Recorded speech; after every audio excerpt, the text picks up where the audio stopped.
कल अमानतुल्लाह खान के यहाँ ईडी की रेड हुई।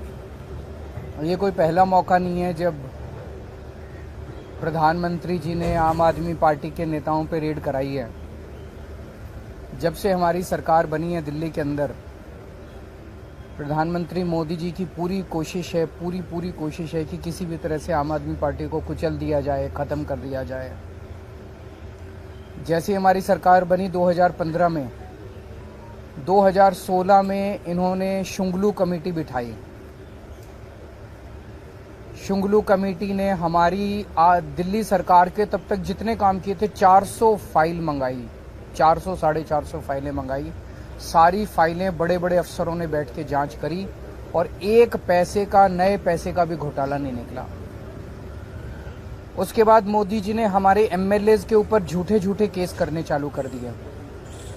हमारे आम आदमी पार्टी के एमएलएज पे अभी तक 170 से ज़्यादा केस कर चुके हैं, 170 से ज़्यादा, और उनमें 140 से ज़्यादा केसेस में जजमेंट आ चुके हैं, जिसमें सारे जजमेंट मोदी जी के खिलाफ हैं।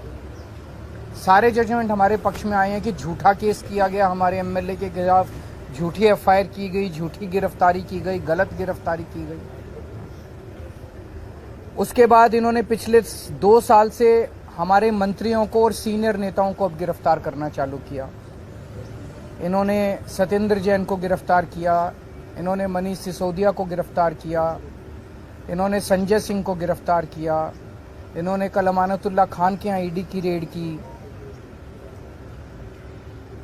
मामला चूंकि कोर्ट में है, मैं सब जुडिस है, मैं ज़्यादा नहीं बोलूँगा, लेकिन अगर आपने मनीष सिसोदिया के केस में पिछले हफ्ते सुप्रीम कोर्ट में जो सुनवाई हुई, अगर आपने वो सुनवाई सुनी हो, तो जिस तरह से जज बार बार उनसे एक ही सवाल पूछ रहे थे कि कोई तो सबूत दो, कोई तो सबूत दो। इन लोगों के पास एक भी सबूत नहीं था मनीष सिसोदिया के खिलाफ।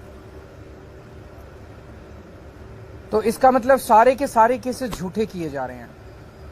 कल जो अमानतुल्लाह खान के यहाँ रेड हुई, वो भी एक तरह से, जिस तरह से आम आदमी पार्टी को खत्म करने के लिए मोदी जी की पूरी मुहिम है, उसी का एक हिस्सा है।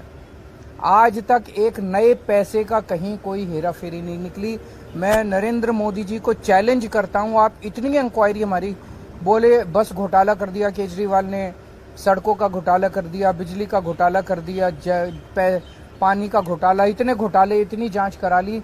एक नए पैसे का मैं चैलेंज करता हूं, एक नए पैसे का अगर आपको कहीं कुछ मिला हो, अगर मिला हो तो आपको लगता है मेरे को छोड़ देते मोदी जी, कहीं कुछ नहीं मिला उनको। तो ये सारी की सारी जितनी जांच चल रही है, ये सारी फर्जी जांच है और उनका मकसद भ्रष्टाचार खत्म करना नहीं है। दूसरी पार्टियों के जितने भ्रष्टाचारी हैं, सारे भ्रष्टाचारी उन्होंने अपनी पार्टी में शामिल कर लिए।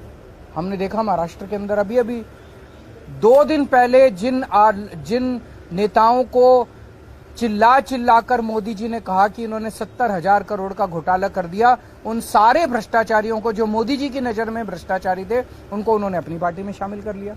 उन पे जितने केस कर रहे थे वो सारे केस खत्म कर दिए।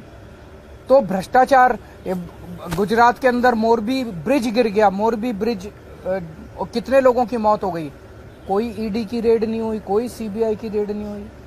इनके अपने राज्यों के अंदर, कर्नाटक के अंदर बताते हैं 40% कमीशन वाली सरकार, इनकी सरकार को फेमस कहा जाता था, कोई ईडी की रेड नहीं हुई उनके यहाँ, कोई सीबीआई की। बीजेपी वालों के अंदर, उनकी अपनी सरकारों के अंदर किसी तरह की जांच नहीं होती। अभी सीएजी की रिपोर्ट आई है, उसने इतने सारे इनके घोटाले निकाले हैं, कोई सीबीआई की रेड नहीं होती, कोई ईडी की रेड नहीं होती। बताते हैं ये अपने दोस्तों के इन्होंने अरबों रुपए के लोन माफ कर दिए, कोई ईडी की। तो भ्रष्टाचार खत्म करना इनका मकसद नहीं है, इनका केवल और केवल मकसद है विपक्ष के लोगों को किसी भी तरह से तंग करना। बहुत ज्यादा अहंकार हो गया मोदी जी को। आप टीवी पे देखते हैं जिस तरह से वो चलते हैं, उनकी चाल में अहंकार नजर आता है, उनकी जुबान में अहंकार नजर आता है, उनकी बातचीत करने में अहंकार नजर आता है। जिस तरह से वो अब किसी इंसान को इंसान नहीं समझते। और अगर किसी देश के राजा को इतना ज्यादा अहंकार हो जाए तो फिर उस देश की तरक्की कैसे हो सकती है। वो तो अब छोटी छोटी चीजों पे, हर चीज पे वो बदला लेने पे उतारू होते हैं। अगर किसी देश का राजा छोटे छोटे आम लोगों से हम लोगों की क्या औकात है? हमसे अगर बदला लेने पे अमानतुल्लाह खान की क्या, अगर